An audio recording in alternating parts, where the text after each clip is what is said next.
Gil kembali ke rumah mertuanya. Perasaan dan pikirannya juga kacau balau. Ditambah Safiyah belum mau berbicara dengannya. "Bagaimana nak?" tanya ayah mertuanya. Pada Gil yang baru masuk ke dalam rumah. Gil menutup pintu di ruang tamu yang silau oleh sinar matahari siang. "Saya sudah minta maaf, Bi." "Syukurlah. Semoga Safiyah mau memaafkanmu ya." Gil tidak yakin karena dia sudah merasa membuat masalah itu lebih besar lagi. "Ayah." Bilal menarik kaos hitam Gil dengan mata bengkak. Haura juga sendu. "Bunda masih marah. Gak mau negur kita. Terus sekarang kita harus gimana?" Gil mengangkat kedua anaknya dengan tangan berotot itu. "Kita coba lagi. Jangan menyerah ya." CEO itu membawa kedua anaknya menuju kamar Safiyah.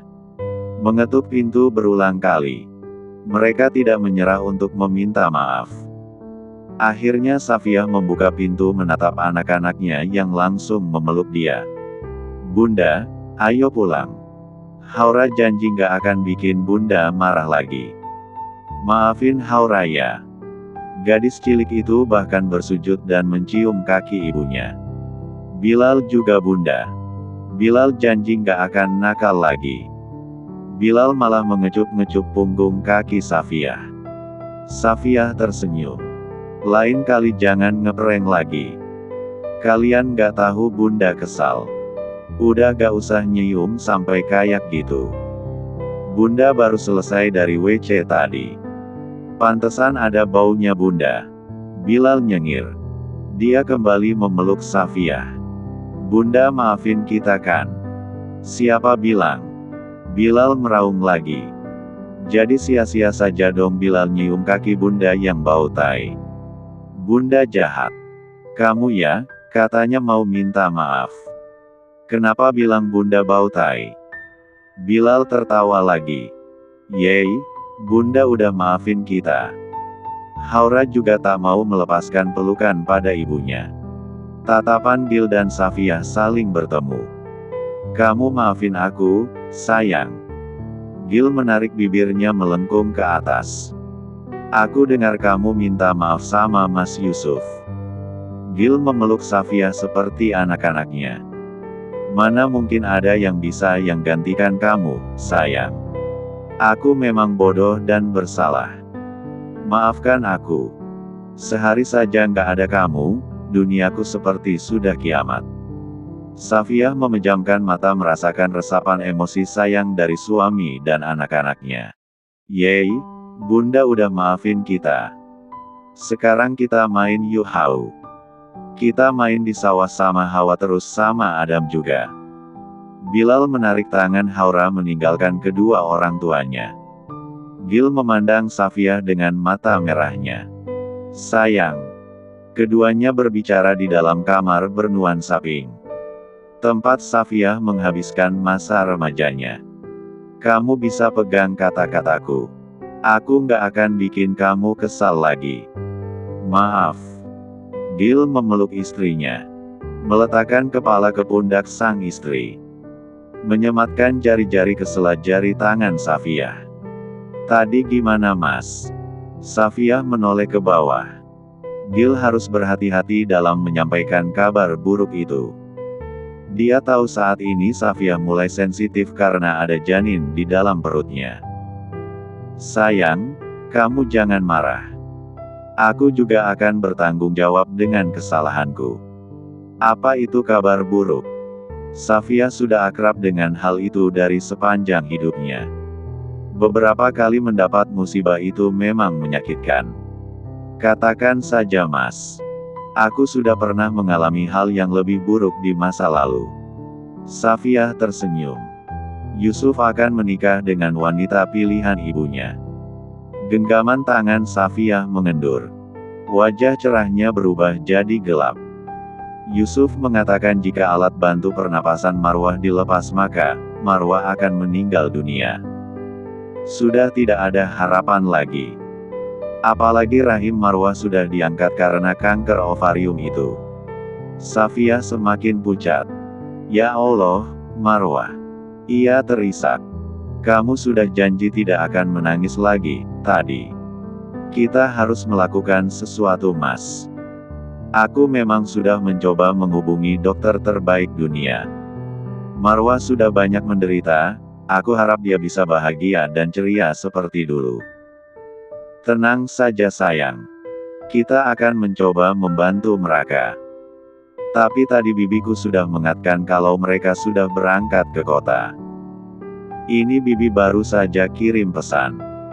Itu artinya Yusuf belum memberitahu soal pernikahan itu. Aku tahu Mas Yusuf sangat mencintai istrinya. Itu pasti sangat berat untuknya. Gil semakin erat memeluk istrinya.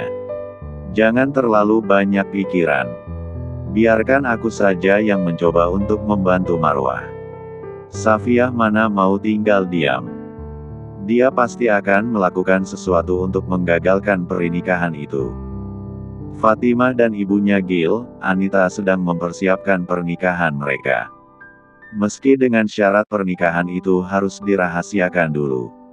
Masya Allah, tante ini mahal sekali. Kita sewa saja gaun pernikahannya. Fatimah berbinar-binar menatap gaun Victoria lengan panjang berwarna putih itu. Ya gak mungkin dong Fa, ini butik punya tante, aku Anita. Kamu jangan pikirkan soal harga. Kamu pilih saja. Anita menyuruh pelayanan di sana membawa Fatimah untuk berjalan-jalan mencari mana yang cocok. Ya Allah, Yusuf kemana sih? Seharusnya dia ikut fitting baju juga. Malah sibuk kerja. Assalamualaikum, Tante Anita. Suara wanita bercadar itu terdengar bergetar. Anita menoleh. Safiyah. Dia memindai wanita yang mengenakan pakaian dan cadar warna army itu. Ada apa? Apa boleh kita bicara sebentar? Demi sepupunya Safiyah menahan diri agar tidak tantrum. Baiklah. Anita membawa Safiyah untuk duduk di sofa merah yang dikelilingi etalase gaun pengantin warna putih. Anita membuai ujung kerudung motif bunganya. Tante, saya sangat kecewa dengan keputusan Tante. Anita menatap Safiyah sendu. Kenapa Tante harus membuat Mas Yusuf terlihat buruk? Apa tidak sebaiknya dibicarakan setelah Marwah sadar? Gimana nanti perasaan Marwah? Kamu pasti sudah tahu bukan? Tidak ada harapan lagi untuk Marwah hidup. Safiyah sudah menjatuhkan air matanya. Ya Allah, Tante. Kalaupun tidak ada harapan lagi, kenapa harus menuntut Mas Yusuf untuk menikah di situasi yang belum beres? Jangan ikut campur urusan Tante. Kamu punya keluarga bukan? Aku hanya peduli dengan masa depan sepupuku. Dulu Tante ingat. Berkali-kali Marwah menolak untuk menikah dengan Mas Yusuf. Tapi Tante yang meyakinkan Marwah supaya mau menikah dengan Mas Yusuf. Dulu Tante lupa apa yang Marwah anti-anti sejak awal. Dan nyata itu tidak mudah Keluarga. Kami butuh keturunan. Umur Yusuf sudah semakin tua. Pernikahan ini harus segera berjalan supaya Fatimah bisa segera hamil. Astagfirullah, ya Allah. Safiyah mengusap wajahnya. Tante ngerti kan maksud Tunggu masalah ini benar-benar selesai barulah menentukan sikap. Tidak bisa Tante sudah meminang Fatimah di depan keluarganya. Kami juga sudah membicarakan kesepakatan yang ada. Safiyah hampir meledak di ruangan ber-AC itu. Dia berdiri. Aku sangat kecewa dengan Tante. Kalau Marwah tahu Tante gak punya rasa empati sama dia, Marwah pasti sangat sedih. Tante juga sayang dengan Marwah, tapi Tante juga ingin Yusuf dapat keturunan Tolong mengertilah. Safiyah mengambil tote bag hitamnya. Tante sudah melanggar janji Tante sama Marwah. Aku pergi dulu. Assalamualaikum. Wanita bercadar itu sulit tidak mengeluarkan air mata. Dia bahkan menabarak seseorang di ambang pintu butik itu. Safia ingat dengan wajah bulat Fatimah yang mengenakan kerudung motif bunga. Maaf, Mbak. Fatimah membantu Safia berdiri. Bisa kita bicara sebentar? Saya lagi sibuk ngurusin pernikahan, tapi maaf Mbak, ini siapa ya? Saya sepupunya Marwah. Senyum Fatimah hilang. Kita harus bicara. Aku minta waktumu 10 menit saja. Fatimah masih nampak menimbang. Baiklah, Mbak. Keduanya berbicara di kafe sebelah butik. Itu. Safia menatap intens pada gadis muda. Kamu cantik dan masih sangat muda. Terima kasih Mbak. Safia tersenyum sebentar sambil menatap sekeliling kafe yang tidak terlalu banyak pengunjung. Aku heran, kamu bisa mendapatkan pria lajang dengan kelebihan yang kamu punya. Kenapa kamu mau menjadi istri kedua? Senyum Fatimah sirna lagi. Ini keinginan orang tua saya dan tante. Tapi kamu tahu bukan Yusuf punya istri yang masih berjuang untuk hidup? Apa tidak ada rasa empati kamu ke dia? Istri Yusuf lagi koma, Fatimah. Fatimah tertunduk. Saya tidak melakukan dosa Mbak. Lagi pula kami menikah. Ya walaupun harus jadi istri kedua, saya rela. Safia tercengang dengan pemikiran Fatimah. Ternyata ada orang yang seperti itu pikirnya. Aku pikir setelah kita bicara sebagai sesama perempuan kamu akan bertindak tegas. Setelah 5 menit berbicara denganmu, aku jadi tahu alasan kamu menikah dengan Mas Yusuf. Fatimah mengangkat kepalanya. Saya nggak munafik Mbak. Ayah saya sakit-sakitan, adik-adik saya banyak. Dengan menikah dengan Mas Yusuf saya bisa membantu keluarga. Safia menggelengkan kepala. Kebahagiaan orang lain dan hidup mereka tidak sepenuhnya harus kamu tanggung, Fatimah. Apa kamu tega membangun kebahagiaan di atas penderitaan perempuan lain? Lagi pula apa salahnya sih Mbak berpoligami? Bukannya Islam membolehkan? Memang Islam membolehkan, tapi kamu harus membaca ayat yang menyatakan hal itu sampai selesai. Pria bisa menikahi 4 perempuan, tapi kalau dia tidak bisa berlaku adil, maka itu akan jadi mudarat. Pernikahan ini jelas akan menyakiti Marwah, walaupun dia nanti bisa saja berkata untuk menerimanya. Ini bukan keputusanku Mbak. Ini keputusan ayah dan tante. Fatimah meneguk lemon tea itu hingga tandas. Ini hidupmu.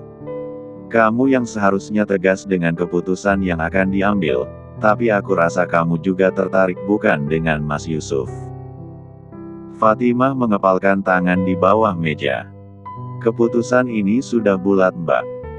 Aku ingin jadi anak yang berbakti sama orang tua. Adik-adikku butuh aku untuk mereka bisa sukses. Fatimah berdiri. Kalaupun Mbak Marwah nanti sadar, dia juga akan bisa memahami posisiku. Aku juga tidak akan merebut Mas Yusuf. Tanpa pamit Fatimah meninggalkan Safia yang ada di kafe itu. Kalian orang-orang yang tidak punya perasaan. Semua alasan itu hanya omong kosong. Safia mengelap air matanya. Ya Allah wah bangunlah sebelum semua ini jadi mimpi burukmu. Safia tahu kebiasaan Yusuf setiap hari. Pria itu pasti akan datang ke rumah sakit 3 kali sehari. Kali ini Safia datang bersama dengan Gil di sore hari untuk berbicara dengan pria itu. Yusuf bahkan tertidur dengan meletakkan kepala di samping tangan istrinya. Mas Yusuf. Safia tak tahan lagi jika tidak mengeluarkan air mata. Kenapa harus menikah lagi kalau Mas begitu cinta sama Marwah? Yusuf terbangun mendengar suara Marwah. Kalian kapan di sini? Mas, kamu benar besok akan menikah?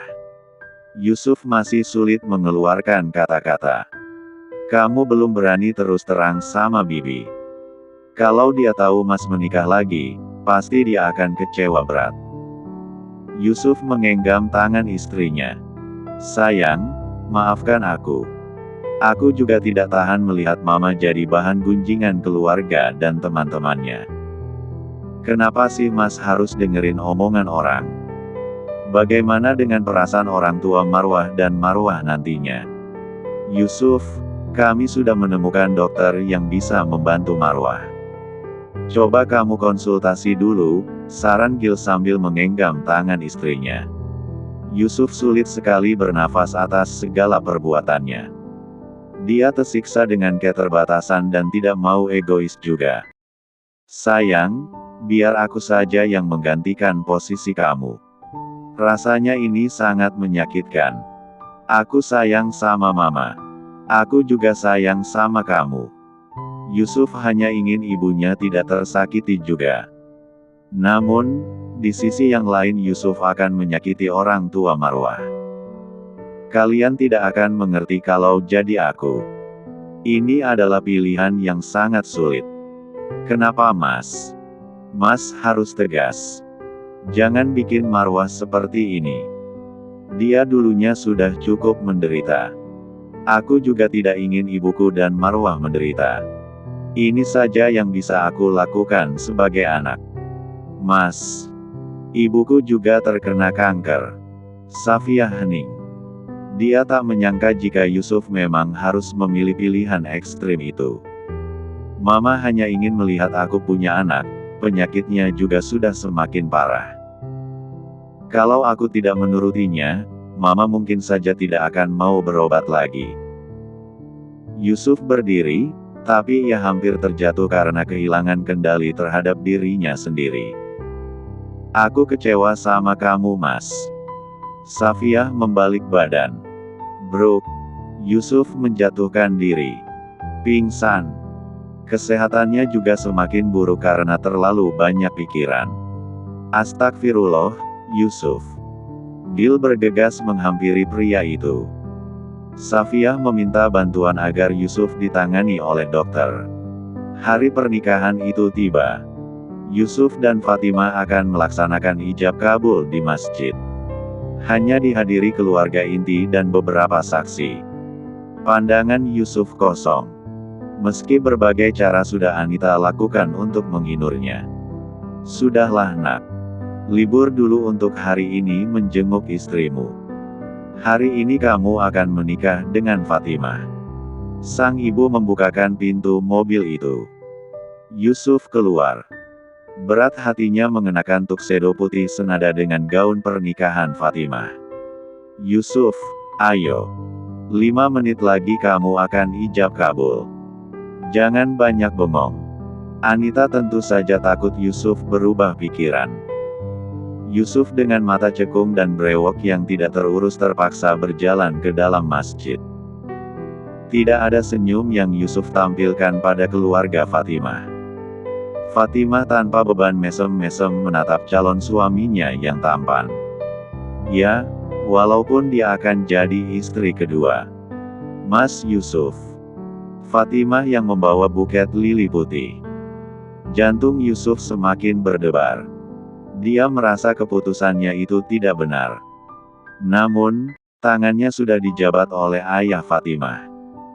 Yusuf tidak sadar jika ayah Fatimah sudah mengucapkan bagiannya. Saya. Ujung hidung mancung Yusuf berkeringat. Saya kawinkan. Nak, salah.